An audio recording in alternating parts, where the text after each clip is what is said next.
Um, a mentalist is, there's different labels to a mentalist, but the label that I like for mentalist is that it's someone who invokes mystery. There are some mentalists who manipulate people's thoughts and have the ability to hypnotize people. And I like to create mystery and invoke that in people. The mystic element is that the mystic represents seeking truth.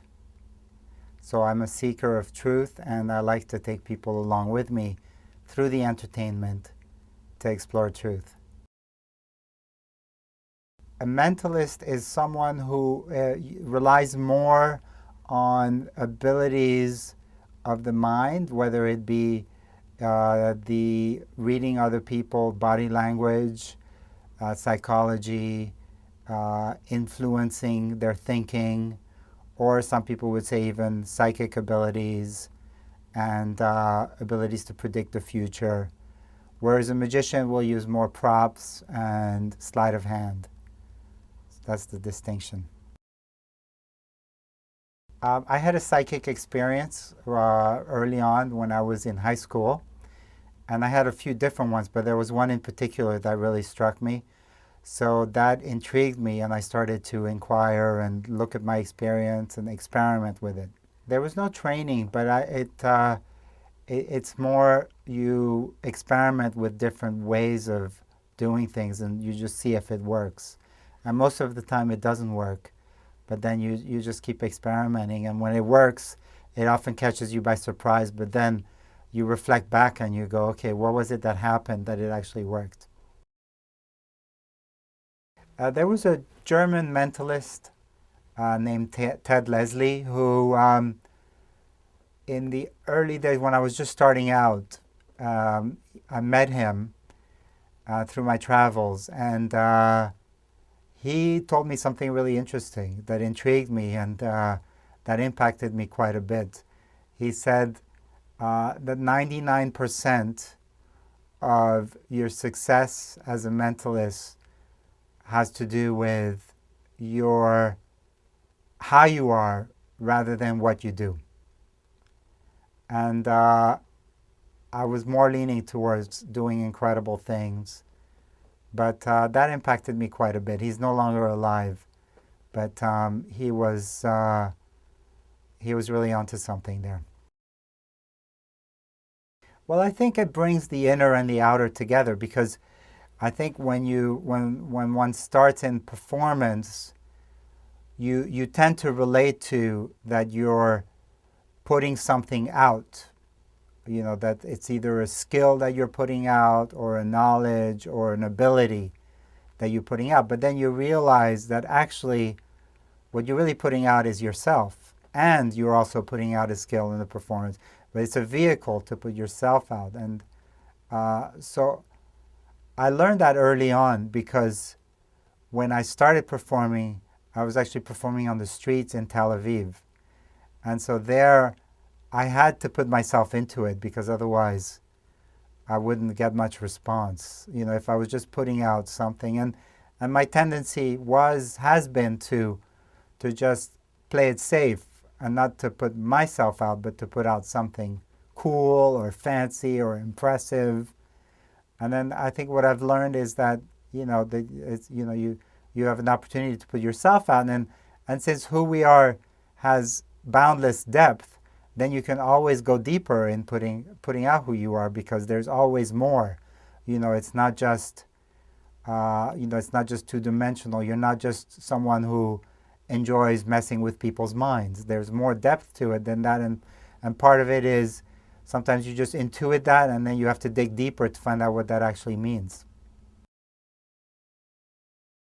We generally think we understand reality, but when you see something like that, it can make you question that. It can make you suspend your ideas. And I think that's why it's really interesting to me. It's not because, you know, some people look at it as, oh, you know, it expands what's possible.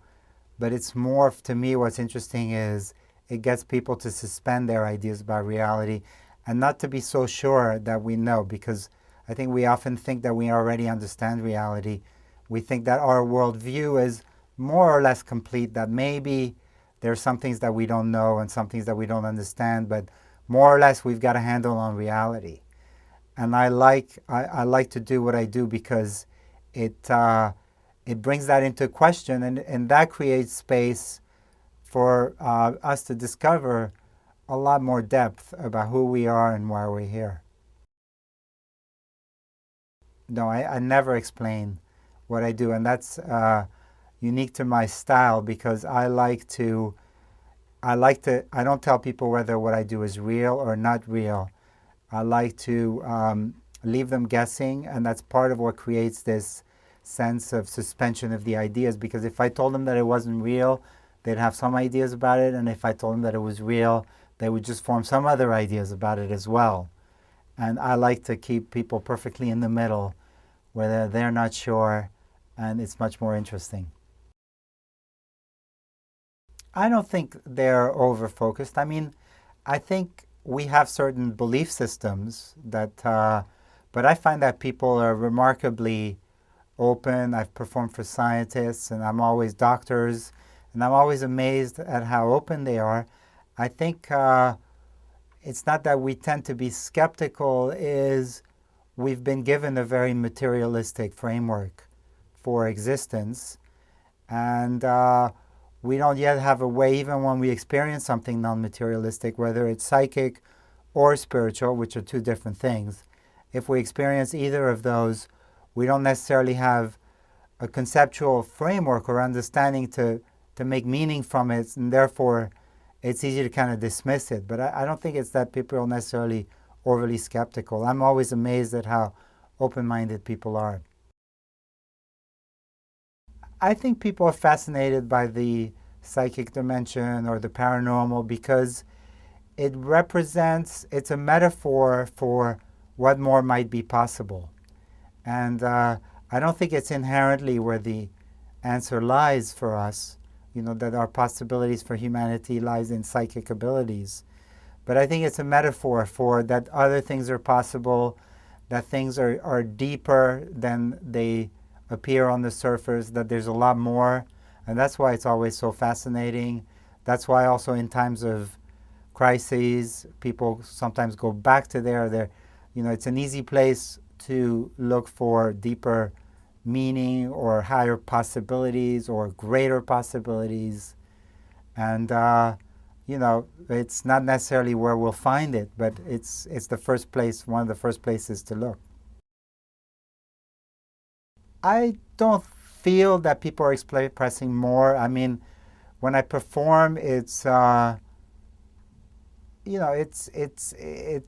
impacts people. People have strong reactions to it. So I don't feel that people's responses has differed. There's perhaps new opportunities that are opening up because there's more interest in media. But from people themselves, I haven't felt a difference. People are rarely scared by what I do. Occasionally, I've had somebody be caught off guard and get upset because they just couldn't understand it, and they showed a visible, kind of response. That's rare because I also approach what I do in a very lighthearted way. It's a playful kind of mess with your mind kind of quality. I think it's more when something just unexpected happens. That's what's most shocking for people. And that can pop up at any point during my performance. It's completely unexpected, and that's what catches people and makes them all of a sudden kind of step back and go, did that really happen? What did I just see?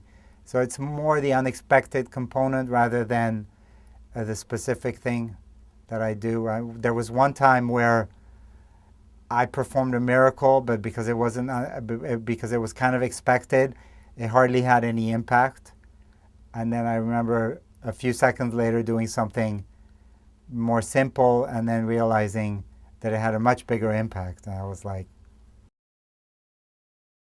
Yeah, well, I always like to make the distinction between psychic and spiritual, that they're not the same thing.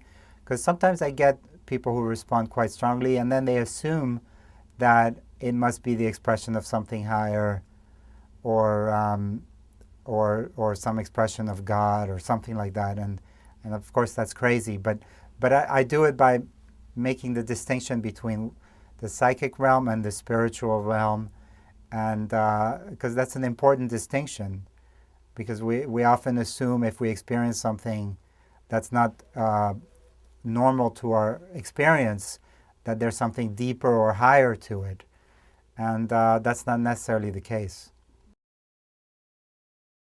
Well, I think spirituality can be approached in a profoundly objective manner because it has to do with the reality of our experience. And our experience, it's important to be objective about our experience, and we can quantify our experience. We can look at it objectively, and that's really important. And we can look at depth and recognize that something is deep versus something is not deep. We can recognize very objectively motivations, pure motivations, impure motivations.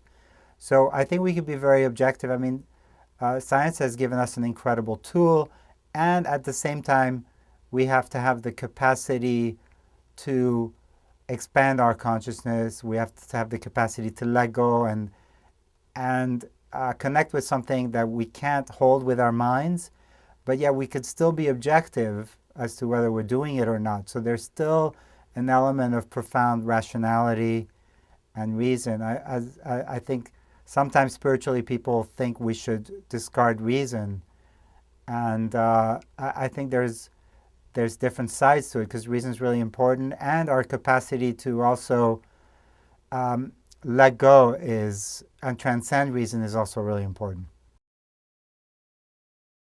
It's it's really something that we're all collectively engaged with, and and it's great to just kind of say, that's what I'm interested in, that's a part of me, and of course we all should be interested in truth. It doesn't get the kind of recognition, and it's almost like, what, you're interested in truth? And actually it should be, well, of course, and isn't it great that we can just say that and say and pursue that and explore what it means and not be afraid also of its implications? Because often if you're interested in truth, it's like, well, part of it is like, well, whose truth are you talking about? And it's like, wait a minute, we actually are here to discover more and to get closer to truth. We don't want to just kind of flatten it all out and say, there's no truth, it's not possible to discover truth. So this is great. It's great because I think also it create space for all of us because it's something that we're all discovering together. It's not just something that one person is going to figure out, but we actually have to really kind of claim that it's even possible. I don't draw a line between real and unreal, and I think I do that deliberately, very consciously, because I'm provoking people. I'm provoking them to question their ideas. I'm not giving them easy answers, and also I'm entertaining them. That's part of what is really interesting. Somebody told me early on that I was at a fancy party, and they said, the reason we like what you do is because we know how to write book, we know how to operate on the human body, we know how to do all these things, but we don't understand what you do. And so I think that's part of what makes it fun, and that's part of what can create, it's like art and beauty. Art has the capacity to suspend our ideas. When we see something really beautiful, it has the capacity to make us feel like we don't totally understand this and we can't put it in a box. So I like to do something that people can't put in a box. And I think that's what makes it good entertainment and has another added dimension, because I like to make entertainment relevant for people. I think entertainment has the capacity to evolve culture. So I think entertainment can serve different functions, Entertainment can be used for escape. It can be used for education. It can be used, and it can also be used to reflect deeper dimensions of who we are. So I think, and often I think in postmodern culture, entertainment has slipped into some sort of feeling good escapism. And I feel it's important, it's a great opportunity to say, wait a minute, entertainment can be really cool, it can be dynamic, it could be intriguing, it could be creative, and it can help educate us or take culture forward. My goal is, my short-term goal is to try to generate momentum. Use a public, kind of a public success, perhaps television work, to create a bit of a, kind of in the field of entertainment, create a movement of reflecting on deeper questions, on questioning reality, on bringing attention to meaning, purpose, who we are, why we're here, in a creative, fun way that's not pedantic, but that helps people to reflect on themselves and their own experience. And so that's my goal, and it's something that I've always been interested in, but recently I've been leaning into it and saying, how can I do that within my role as a kind of mystery entertainer? It's possible. It's very unusual. I mean, it's because part of the impact is how part of the mystery of what happens is what happens between me and the other person. So it's not just a kind of, but I could try something. All right, let's watch this. Let's just try.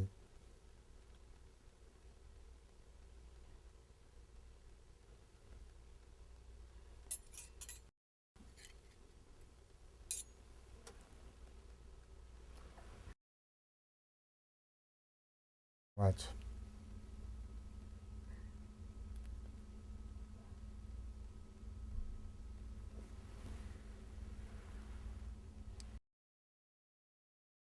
This is just a fun little thing, but we'll just try this.